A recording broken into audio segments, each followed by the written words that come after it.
Monica, you gotta fly. No. Black girl magic. So I finally got round to watching the Marvels.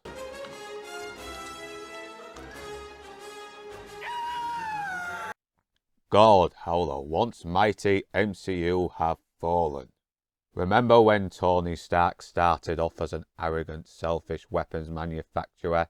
Remember when after being injured and captured, he found out the weapons he was making was putting innocent people at risk, which led him to change his ways, take responsibility for his actions, and put right what he did wrong? You stood by my side all these years while I reaped the benefits of destruction. And now that I'm trying to protect the people that I put in harm's way, you're gonna walk out? You're gonna kill yourself, Tony. I'm not gonna be a part of it. I shouldn't be alive. Unless it was for a reason. I'm not crazy, Pepper. I just finally know what I have to do. And I know in my heart that it's right. Remember when Captain America sacrificed himself, knowing it would cost him the love of his life? Remember when he never compromised his morals in a world where the line between good and evil was becoming more grey? Remember how he never gave up on giving people hope, even after suffering a devastating loss that affected the entire bloody universe?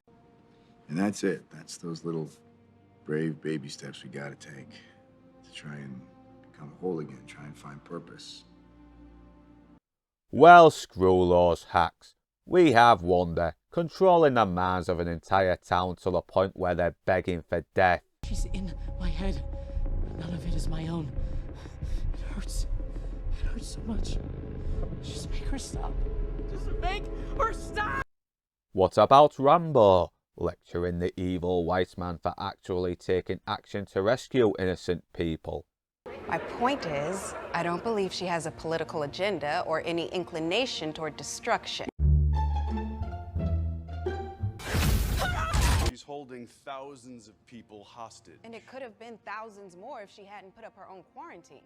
Could have been thousands more if she hadn't put up her own quarantine.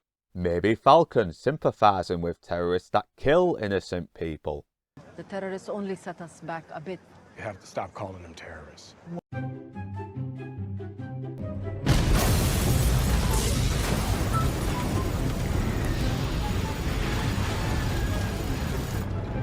There were still people in there.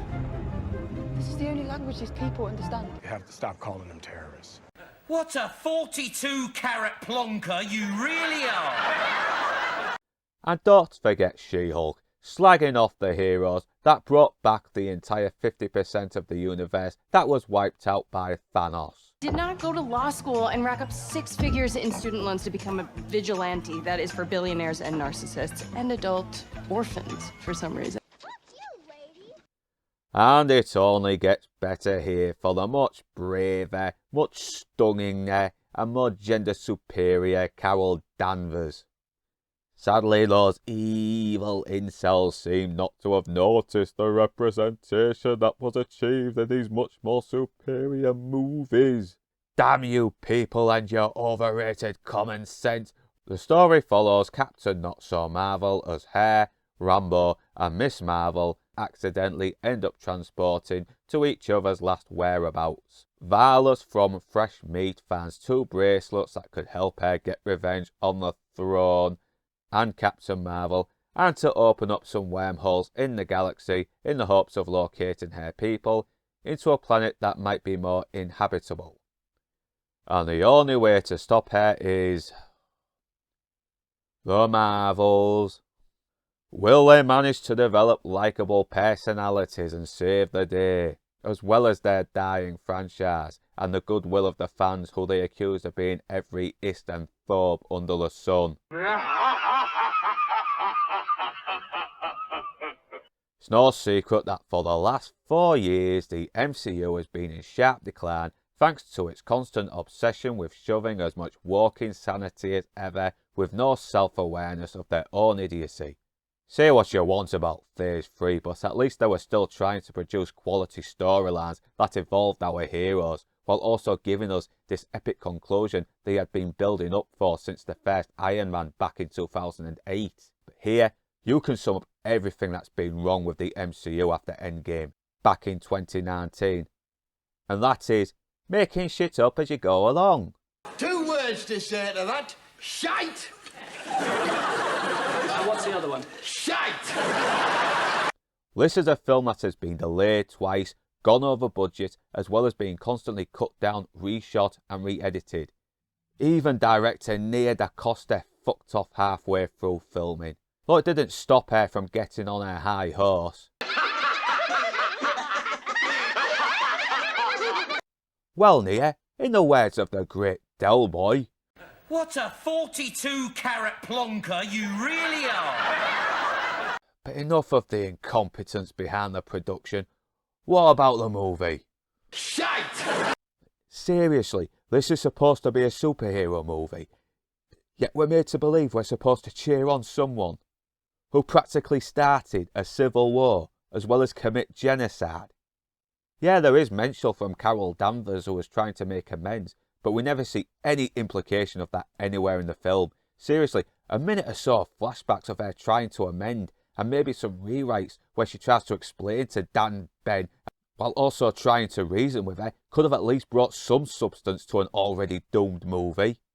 And when she does finally solve the problem, it's done in such a stupid way that feels tacked on. And I think there was some explanation from Rambo earlier in the film, but even that felt like it came out of nowhere. But with the exception of Iman Vellani, the rest of the cast seem to have all the enthusiasm of Wilfred Brimley whenever his diabetes plays up. There's no chemistry between the 3 leads. It lacks the wit and the charm of the first 3 phases.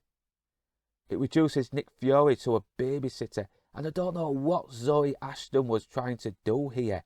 One minute she's mugging to the camera like an over-the-top villain, the next she's trying to come across as a sympathetic villain. And don't get me wrong, a villain with a backstory to make you sympathise with them can work. She had a good motive that actually made sense. But because of the bad writing, the execution doesn't work. If you want good examples of how to write a sympathetic villain, look at Ed Harris in The Rock, Mr. Freeze in Batman the Animated Series, Vulcan in Spider-Man Homecoming. And no offence to the actress, because she's actually good in other stuff, but what the fuck is she doing here? There's even a scene where Rambo goes through the other side of a rip in the universe to close it, which results in her getting trapped. Why didn't she just close it on her side? Am I missing something? Did I overlook a scene that explained why she had to go on the other side? I don't know. I was so bloody bored I failed to pay any attention to what was supposed to be happening or what I was supposed to be picking up on. Brie Larson once again bores as Captain Marvel. Tiona Paris is flat as Rambo. But Iman Vellani as Kamala Khan was the only one who looked like she was even trying.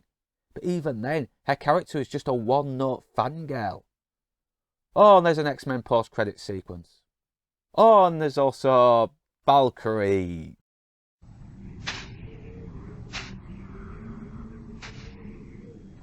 The only plus was Kamala Khan's enthusiasm, Brie Larson's assets, and the scene with the cat swallowing people up did get a few dark laughs out of me. It's not as smug as the first Captain Marvel or spiteful as She-Hulk, but there's no denying that right now the MCU is now on life support, awaiting the day to finally be put out of its misery. So please, for the good of humanity, for your business, pull the fucking plug, start afresh, actually hire writers, not activists, please, before it's too late. And whether you beautiful bastards are Northern English or not, thanks for watching. And do remember to like, subscribe and comment. And if you'd like to support my channel, links are in the description below. But right now, that's me done. And I'm off to the pub, because I fucking need a drink right now.